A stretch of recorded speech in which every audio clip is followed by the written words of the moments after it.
It's no wonder that pinball and video games are so closely associated. Even in olden times, pinball machines were always right there next to the arcade machines, right over there. They even have the same mushy buttons.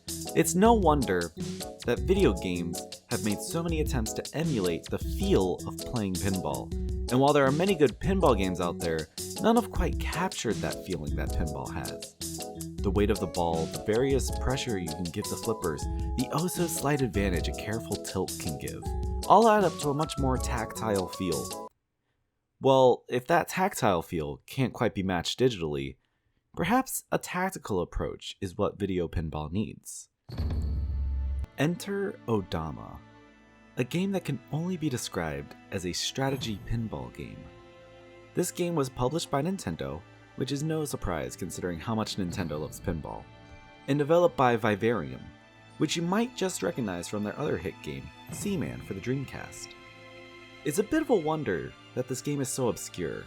Anyways, in this game, you play as Tamachiyo as you travel across feudal Japan on a mission to avenge your father's death and bring an end to the ongoing war. The Kagetora camp that he leads has two precious weapons on their side. The first is the Odama, a metal wrecking ball that has long since been in the family. The second is the Ninten Bell. It is said that striking this bell with the Odama will bring about miracles, and you'll require quite a few miracles during your trek. This game is difficult, both intentionally and unintentionally. The gameplay is simple. At its core, it's pinball, and the game is generous enough to give you full control over the tilt at all times, which makes steering the ball a bit easier. This is good, because the flippers are less than accurate. Not to say that I'm a wizard at pinball, but the physics certainly aren't perfect. You can smack the ball around and use it to both attack and interact with the environment. Things like hitting gates can open or close them, and smashing into buildings can reveal power-ups. These power-ups are very important, being your only way to refill your ranks after you inevitably run over your own troops. Picking up the green orbs allows you to convert any enemy that you run over. The hearts charge up the Ninten Bell, causing it to give off a shockwave when struck with the Odama, along with giving the green effect. The strategy end of the game is the lacking part. For lack of a better term, your troops are dummy idiots. It is intended for you to use the Gamecube microphone to order them around. Yes, as if the game was not already gimmicky enough, it will have you shouting, "Move left, move right, and rally," as you attempt to steer your troops out of harm's way. They tend to be too slow though, that being if the game hears you correctly at all. It picks up my voice most of the time, but more often than not, troops get squished by the Odama regardless. The most important command you'll use is to press forward, encouraging your troops to keep moving against all odds.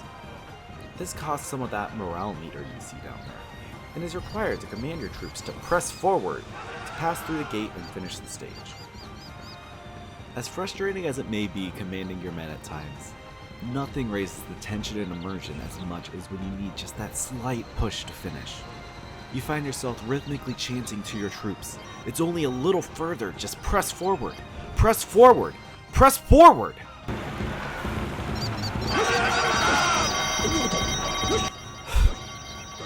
Any enemies unfortunate enough to be pushed back through the gate end up joining your numbers for the next stage.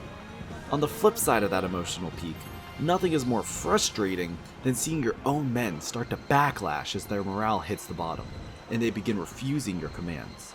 Just inches away and your men turn tail now? Your voice begins to crack and the game doesn't even pick up your commands anymore.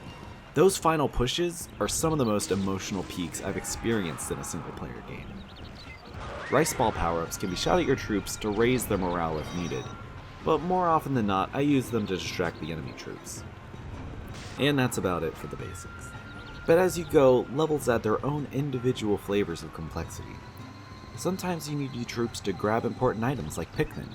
Others will have rushing rivers that you need to block off in order to advance.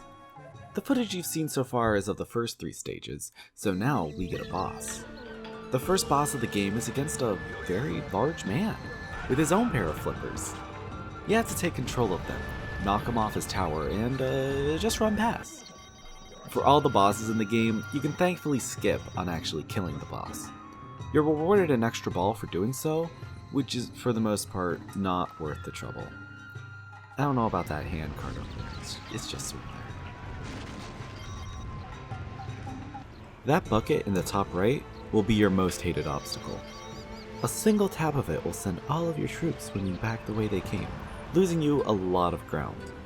Thankfully, I just sort of cheated past the river. I don't know how. You're supposed to close the gate up off top, but I won't complain. The next stage introduces catapults, but that's not nearly as interesting as that sexy riverbed. You can see it, all those enemies put right in there, waiting to get squished. In a game like this, where all of your troops can be wiped in the blink of an eye, it just feels so nice to do the same to your enemy like that. Especially if you're converting them to your own side. Already, we reached the second boss of the game, and that bucket wants revenge after getting cheated. Ignore that big man up there with it. The bucket will cause more grief during this fight. You'll probably end up spilling it just as much as he does. Just run past when you get the chance. He's not worth your trouble. It's not an interesting fight otherwise. With that, we're now in the home stretch for this game. This mountain stage is very intense. First off, you get full range of the mountain to roll around. Pressing the C stick lets you change your focus on each of its three sides, and hitting those mountain trails are how you whirl the ball around to different parts. You have to command your troops to carry those statues up the mountain and make blockades. Once those are in place, you can trap the ball on top and spin until BAM! Boss 3, surprise, they're coming at us rapid fire now. As if a big weird spider head that vomits more spiders and sucks up your troops like Kirby wasn't enough, many of your troops comment on him looking familiar. It seems fair to assume that this is someone who worked on the game, but as to who exactly is a little hard to pin down. I feel like the best guess would be that this is the head of the narrator, Hideji Otaki. After googling enough people in the credits, he seems like the closest appearance-wise. Continue pushing the bell up the mountain, and you get abducted to the next level, I guess. You now find yourself barreling through an entire town, with your flippers scrolling forward with your squad. Many of your men are captured here, and busting them out immediately adds them to your numbers. Along with that, you have to command your men with what direction you want them to take at each fork. But most of all, this is a trial for your own safety. You see, if enemy troops reach your paddles, they can temporarily disable them. Horseback riders are especially lethal, as each one stuns you for a solid 5 seconds, a near guarantee loss of a ball. Converting horseback riders is an option, however, and they provide decent protection for your bell. After you make it through the town, you reach the final challenge, Karasuma Road. This is the final test of endurance for you and your army, and it's truly limit pushing. Again, you scroll forward with your troop, though this time on a much more linear path.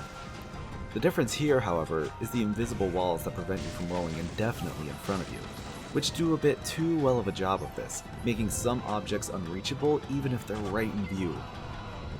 Along with that, power-ups are a bit too sparse, and if your luck is poor like mine, you'll end up with a lot of time extensions rather than something actually useful. Enemy numbers are bigger than they ever have been, and you need those hearts and orbs to bust through those numbers and keep your own up. It really sucks to slog through this stage just because you're unlucky with power-ups. There's also the big grabby hand that will chuck your bell backwards if it walks underneath it. And yes, it's one of those obstacles that's just out of reach if the camera's not quite there. About halfway up the road, you could take a break in a hot springs and recoup yourself mentally.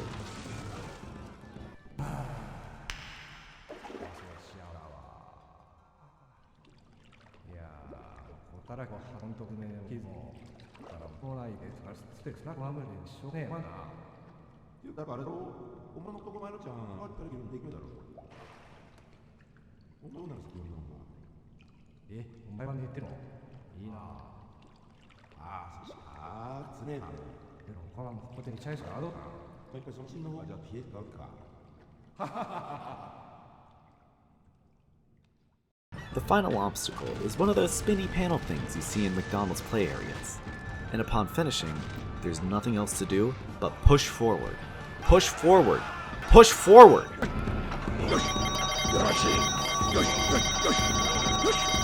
Finally, we reach the final boss. Like the mountain, you can rotate all around the temple, attacking from all angles. The camera shifting actually makes it incredibly easy to just soft lock the final boss, so that the ball just keeps bumping into him and he can never get back up. Honestly, after every challenge up until here, it's nice having a little...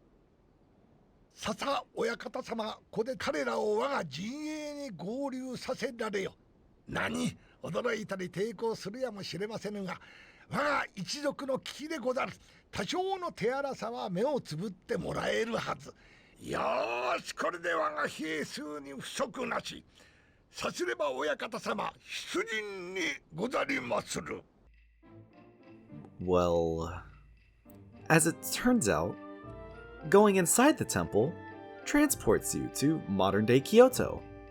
I don't know why. This bonus stage is incredibly fun, however, and allows you to restock your troops for this final battle rather easily. So even if you didn't want to cheese it like I did, it would certainly not be the toughest fight in the game. I did spend a decent amount of time trying to smash the Nintendo HQ, and if it is breakable, then it must be the toughest object in the whole game. Maybe it's just that Nintendo. Honestly, a bonus stage like this isn't too surprising. Despite the relatively straight-faced tone to this game, it's goofy all over. From the little quips of the narrator, or your soldiers, right down to the very nature of playing pinball on a giant Japanese battlefield. Back to reality, the foe is defeated, the bell's power brings all of our fallen back to life, and we are treated to a very, very funky credit sequence.